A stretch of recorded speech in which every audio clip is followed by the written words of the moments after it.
So my fabric has been washed and pressed, and I'm about to press it again, but this is where we start making the pattern.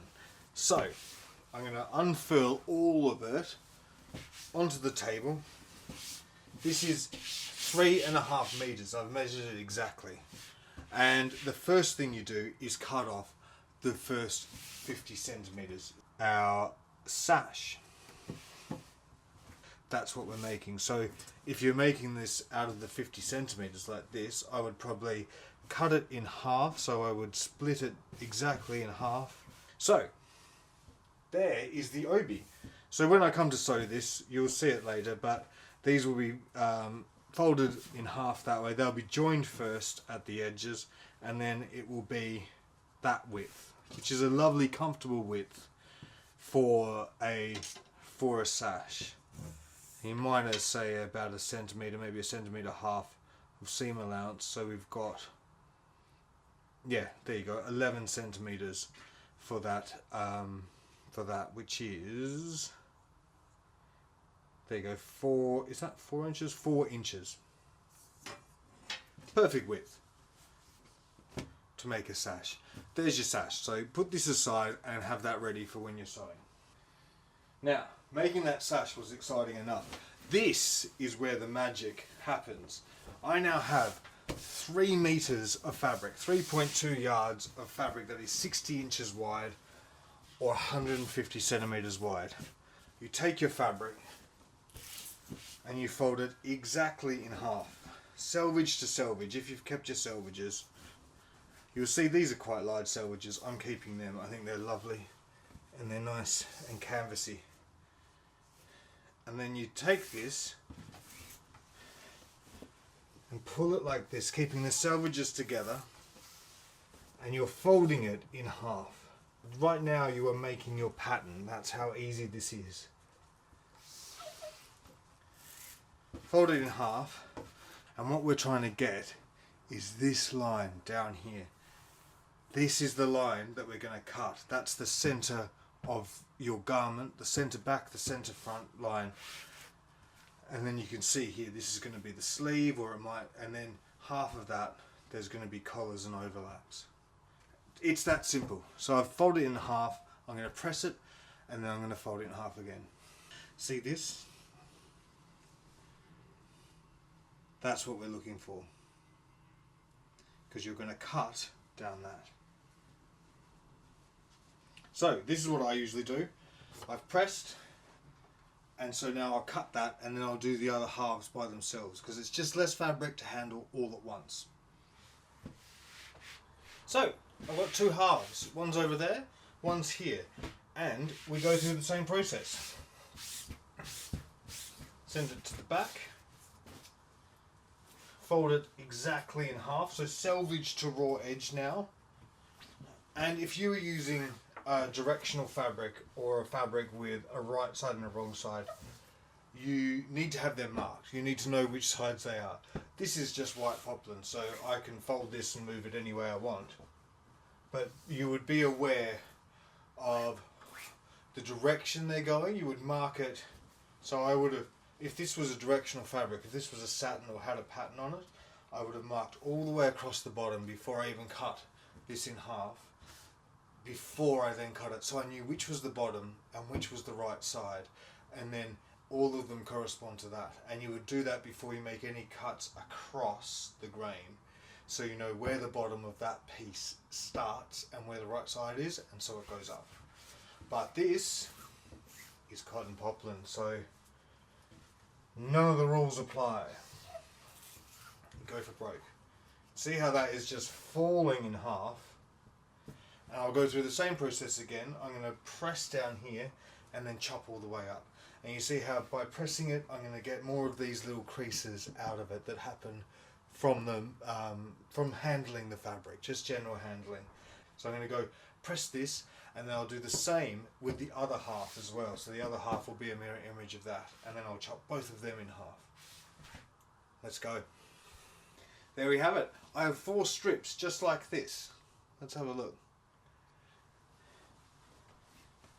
1, 2, 3, 4. 4 strips. Each one is 3 meters long, 3.2 yards, and each one is about 40 centimeters wide, about 15 inches or 16 inches, which is the width of the tanmono. So I've made a tanmono and I've cut it into 4 sections here. What to do now, get the 2 with selvages and put them to the side. And take the 2 from the middle. This is the body. So this is going to go up over the body and down both sides. You see there's no shoulder seam there. So what I'm going to do to find this shoulder point, these are the most important things. Folding in half and pressing them in half. So I'm going to get onto the iron. I'm going to fold this exactly in half by matching up the bottoms, the ends, like so. Shake it all out.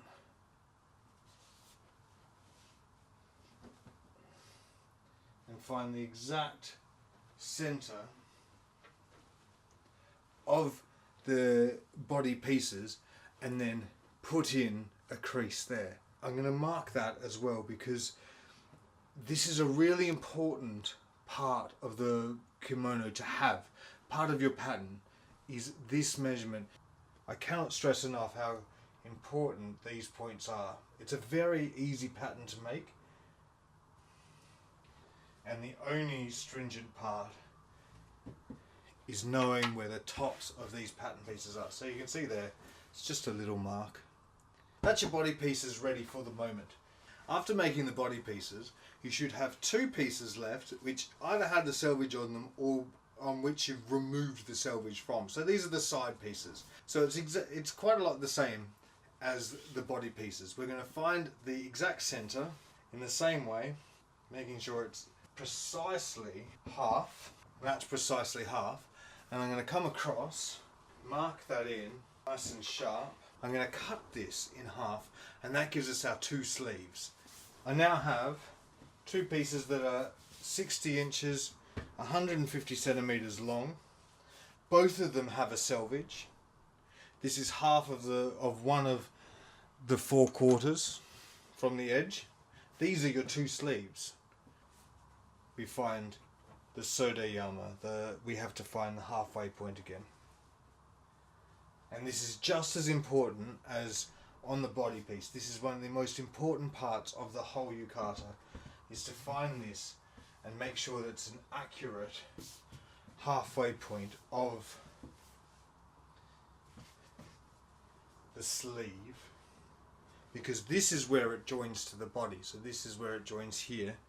So I'm going to chalk these in. Do you understand, watching this, just how simple the pattern is?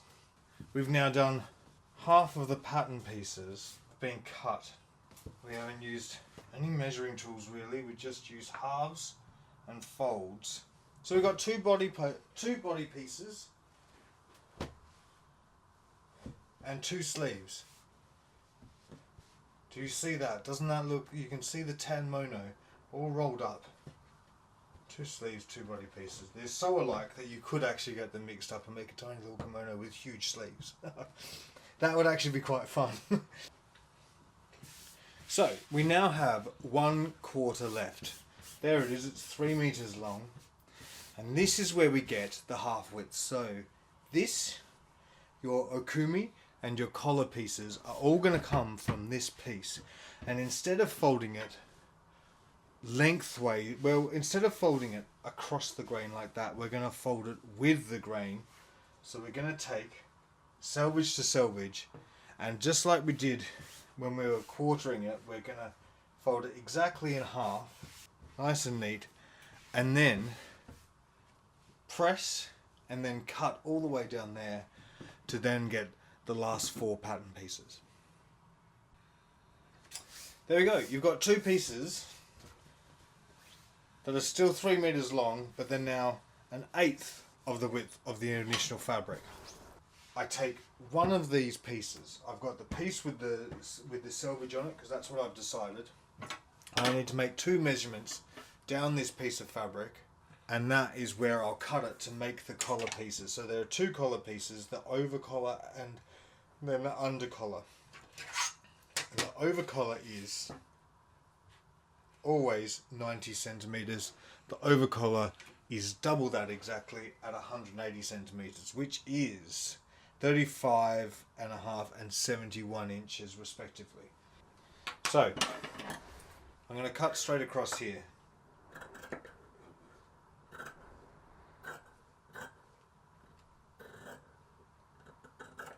Now remember with the sleeves how the first thing you do is you find the center point, and with the body point you do that with these as well, but you do it in this way.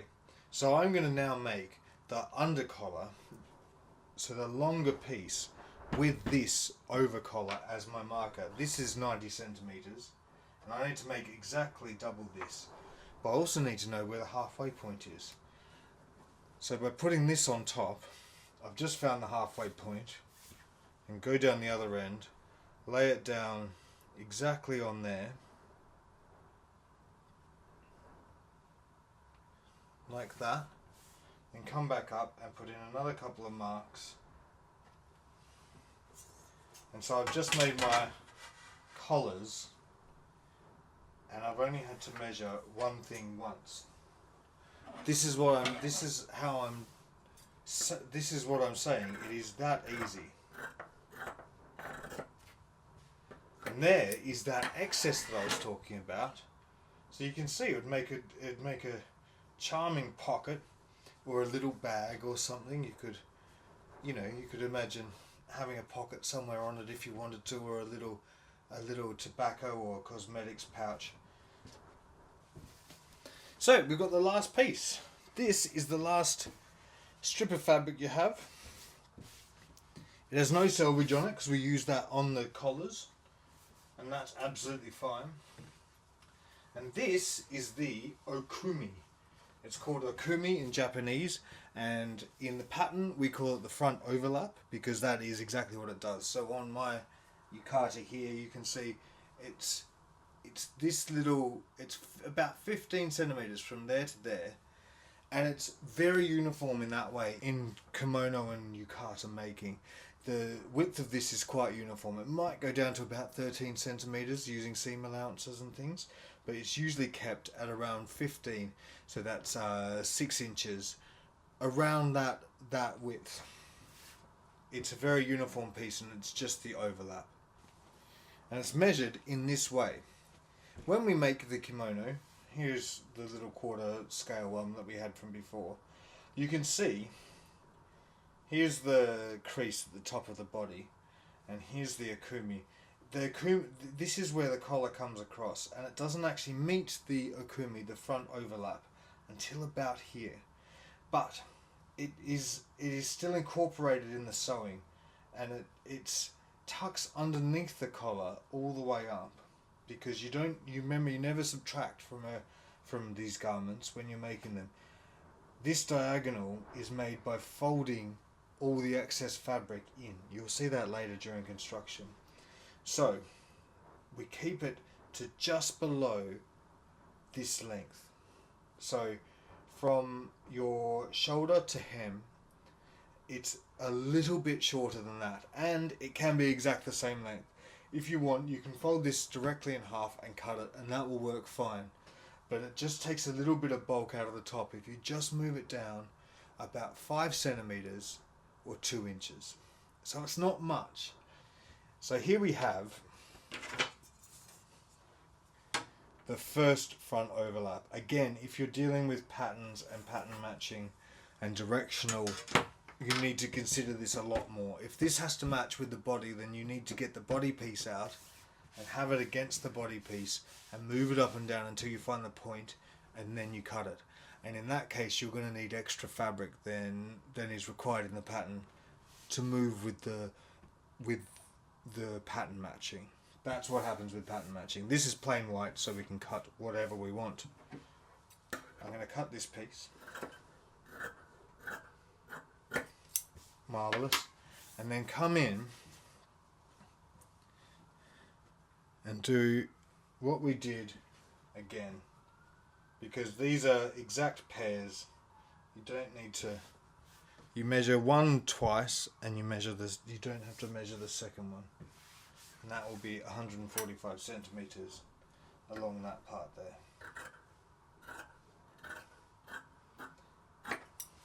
And honestly, if you get this a bit off and you've got plain fabric, that doesn't matter. It's all tucked up into here. So if that's a centimetre or an inch out, it doesn't matter because it's all just folding into this part. But for the sake of making things neat and making things beautiful, try and get them the same because they're lovely. And there's your other piece. There's your other piece of scrap. So far, from all this fabric, we've made it. We're going to make an entire garment now, and this is the scrap that I have left over. Perfectly usable. That's it. You've done the pattern cutting. You've cut a pattern now for your yukata. You now have 2 front extensions, 2 parts of a collar, 2 sleeves, and 2 body parts. That's your whole yukata there, ready cut, ready to sew. How easy was that? It's literally just folding, steaming and straight cutting, and I think I made 2 measurements there. The rest was using the fabric to make the other ones. This is how simple it is. This is how good it is. This is why now when you see any fabric, you'll see a kimono in it, because it's so easy to navigate and work out where it's going to sit. Fantastic.